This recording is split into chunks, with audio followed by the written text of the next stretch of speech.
So what is it about sound, about music that holds us, that can draw us into another world? A song creates instant recall of a time, a place, or a person. Rhythm invites the body to move, and breath goes out with the sound of a gong.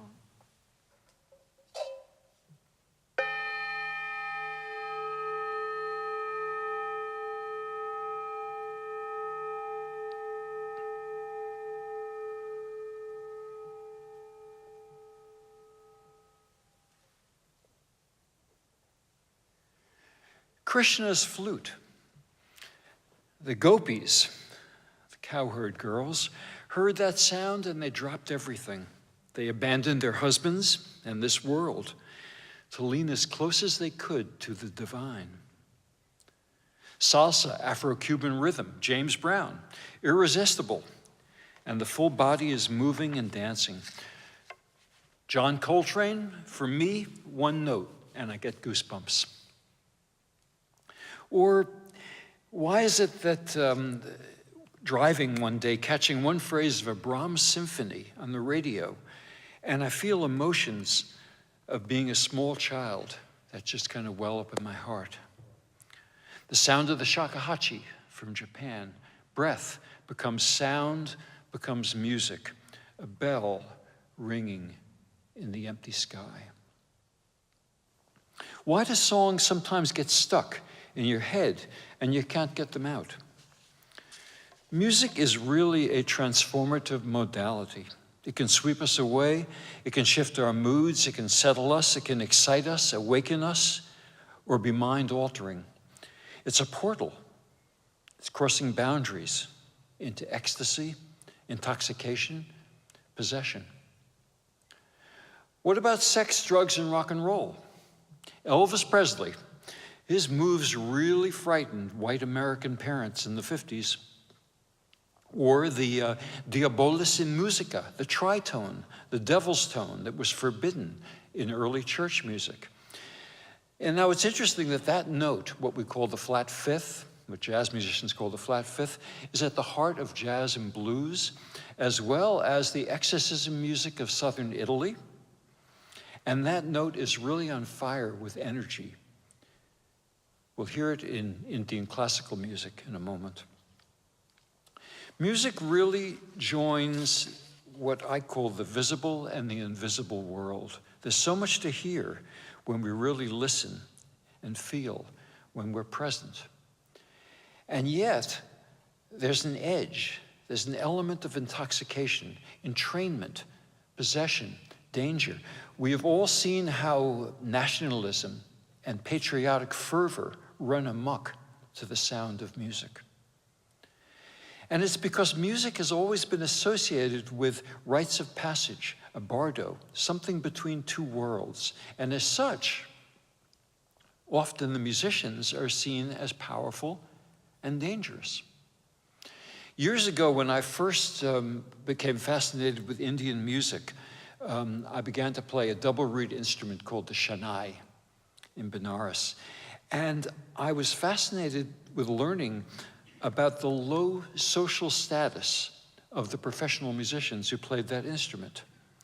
I actually started a PhD years ago on this subject with the subheading, "You wouldn't want your daughter to marry a musician." Now, the anthropologist, sociologist Victor Turner identifies musicians as often being liminal, that is, kept separate. And in India, the musicians, the Shehnai players, traditionally came from the untouchable group. And yet, their music is indispensable for any auspicious occasion. Weddings, births, circumcisions must be accompanied by these musicians, as if they hold a power, a certain potency, and yet it must be kept at a distance. In West Africa, we have the griot, the singer, the genealogist, who sang the songs of kings. The kings needed them to sing praise songs, but if you don't pay them enough, they'll sing things about your family that you don't want to hear. So it's really the wild, untamable, alive energy of the Dionysus, which is always threatening the Apollonian stability and order. Those two mixes. So how do we really understand this alive, vital aspect of music? Music which can realign our cells and bring some kind of healing breath of sacred into our demanding lives. From medieval Japan, from samurai era Japan, I came upon this wonderful observation that the function of the arts certainly, and certainly including music, the function of the arts is to synchronize the mind and body in individual and society and nature. The function of the arts is to synchronize the mind and body in individual and society and nature. Now, this is a very different take on the function of music than what we're accustomed to in the Western world. On Sunday, I get my New York Times, and you open section 2, and it's called Arts and Leisure. And there's nothing wrong with music being something that is leisure, relaxing, settle back with, but it's something quite different to say that the function is to bring about this integration, this synchronization, this way of feeling an alive quality within ourselves and the relationship that music can have with one another. Between the mind and body, examples are fairly obvious. Meditation, yoga, music as a musical practice that you'll hear in a moment. Chanting, both Hindu, Vedic chanting, and Native American chanting. This is all mind and body, a connection that we have. And then between an individual and society, it's really a question of how music enlivens, perhaps supplicating or placating the gods of a culture, enlivening mythology, passing on traditions, or perhaps some kind of catharsis. Music and theater. You know that even in present day Iran, music and theater transform an audience. There's a form of theater called tazia, and people in the audience literally join the family of Hussein Ali, whose family was slain in the plains of Karbala in 680 AD, which created the split between Shia and Sunni Muslims.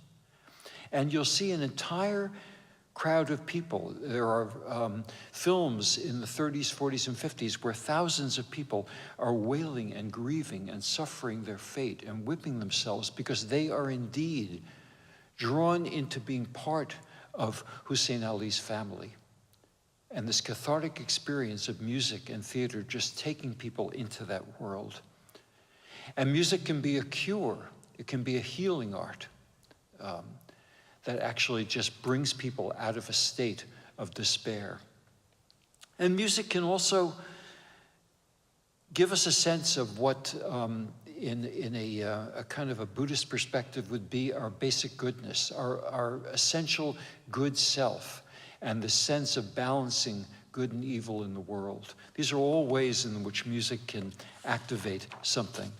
And then just finally, the question of how a culture, how a people can relate to the land around them. The wonderful example is the Aboriginal people of Australia having song lines that are actually road maps honoring the natural world, celebrating life and showing a way through.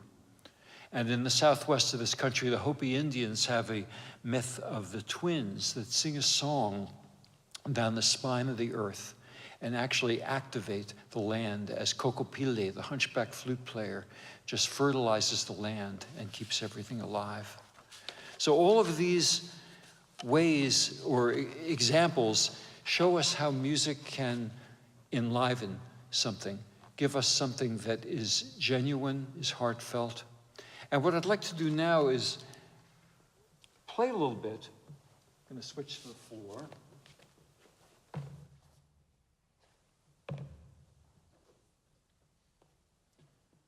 I had the opportunity many years ago to begin studying the bamboo flute in India, Bansuri.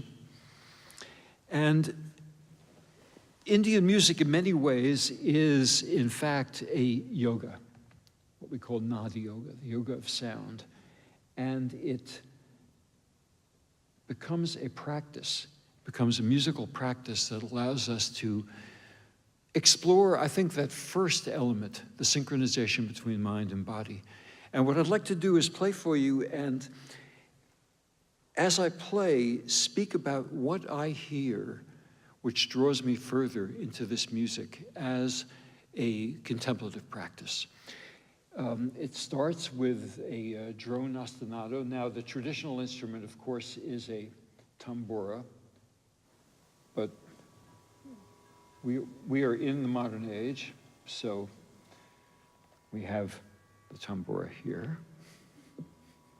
And I'll make it a little louder. And what we hear is a fundamental tone, the ground out of which this music is going to arise. And when I sit down to play and I take my seat, I hear that ground and I just let the sound of the flute join it.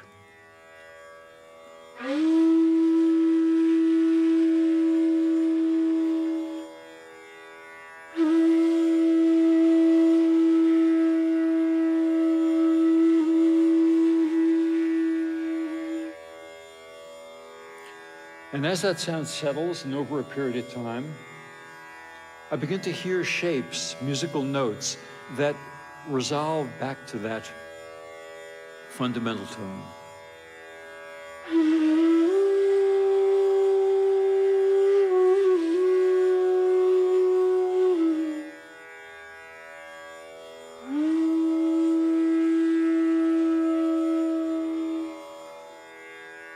So if I just took those three notes,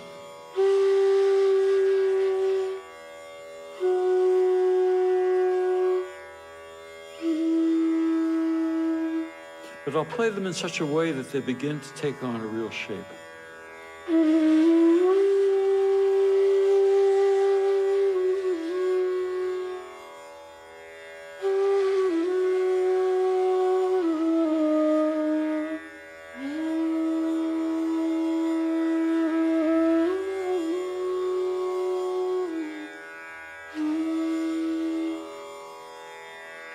And as I play, I begin to hear the relationship of every note to the fundamental, what we call sa in Indian music system, or do, re, mi, fa, sol, la, ti, do, sa, re, ga, ma, pa, da, ni, sa.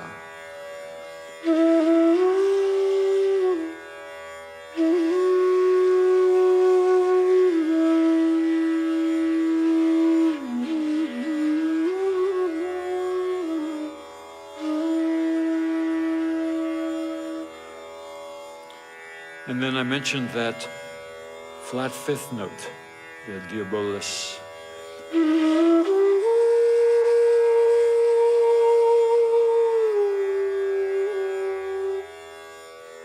hear the way that note has to resolve somewhere. It's too unstable.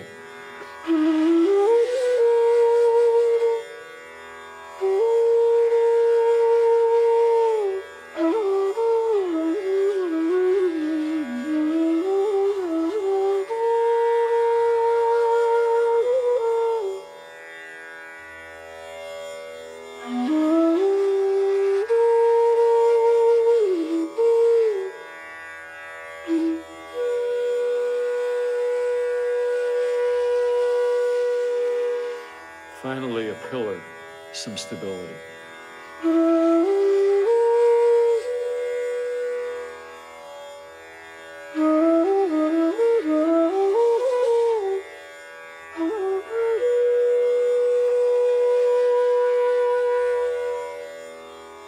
I've now developed in my mind the scaffold, the architecture of a particular raga that's played in the late afternoon, raga Modavanti.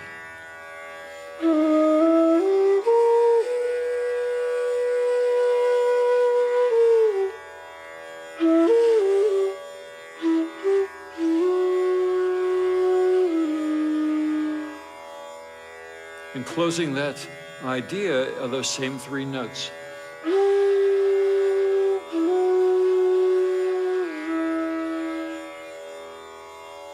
I've now got a scaffold to really improvise on, but following this classical form of using just those notes and really in that order.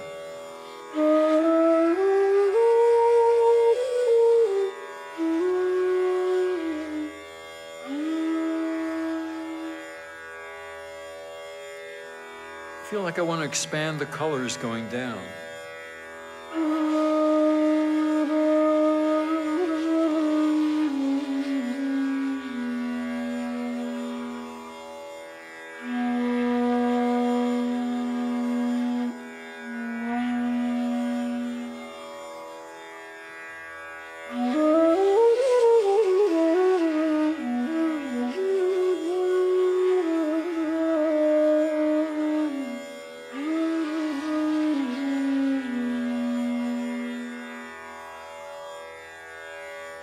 And you know, after playing a few minutes, the weight or the tension of a particular note begins to take on a little more dimension. So now I could just play with the leading tone up to this drone, so.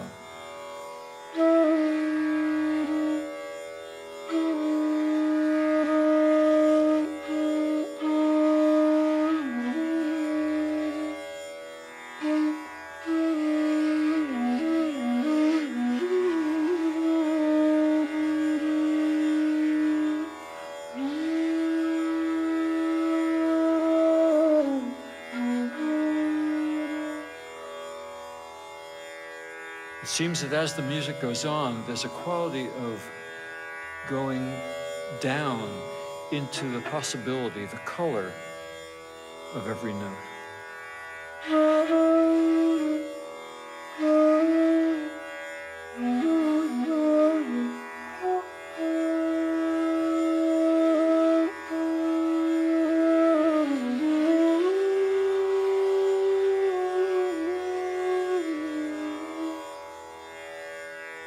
Now, this process is very elastic. It could go on a long time, but I'm moving up in the scale.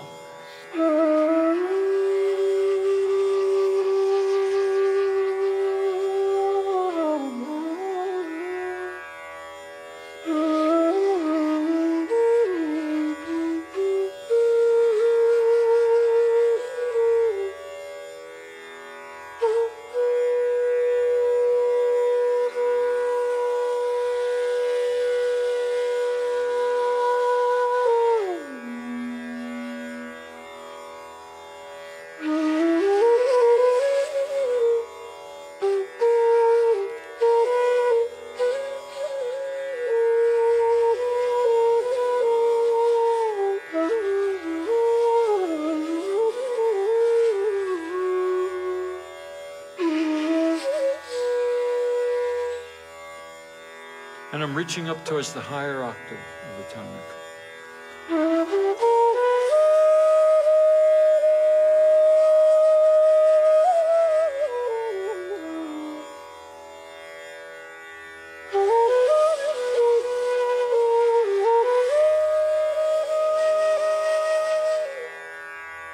Seeing shapes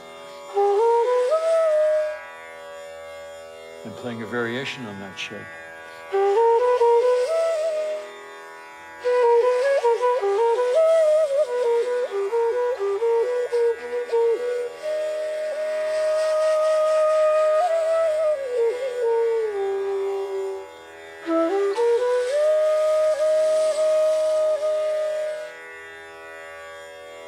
And just when we're waiting for that high note.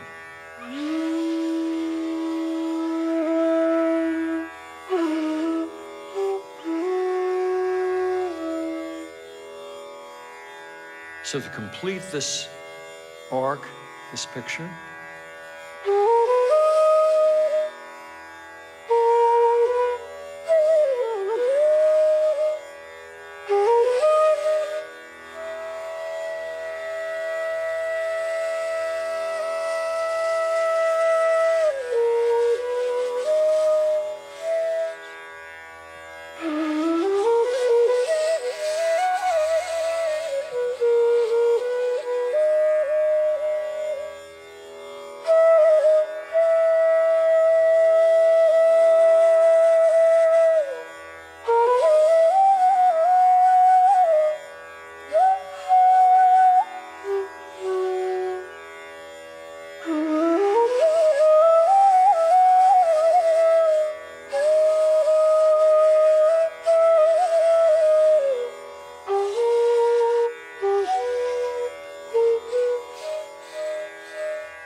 it's always beginning over and over again.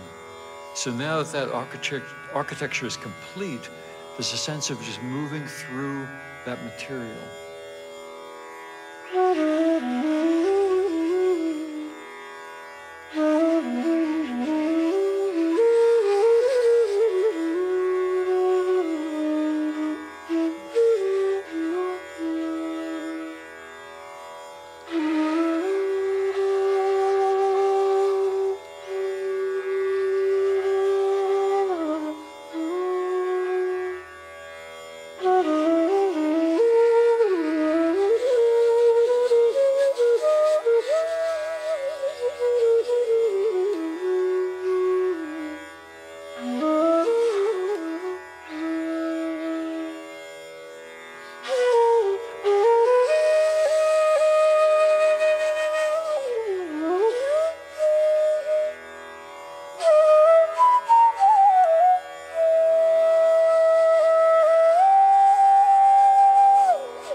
So I'd like to close with a beautiful little poem. I have to find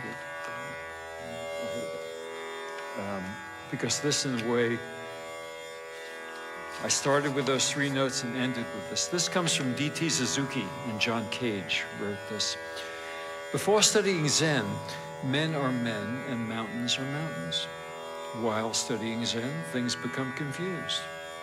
After studying Zen, men are men and mountains are mountains.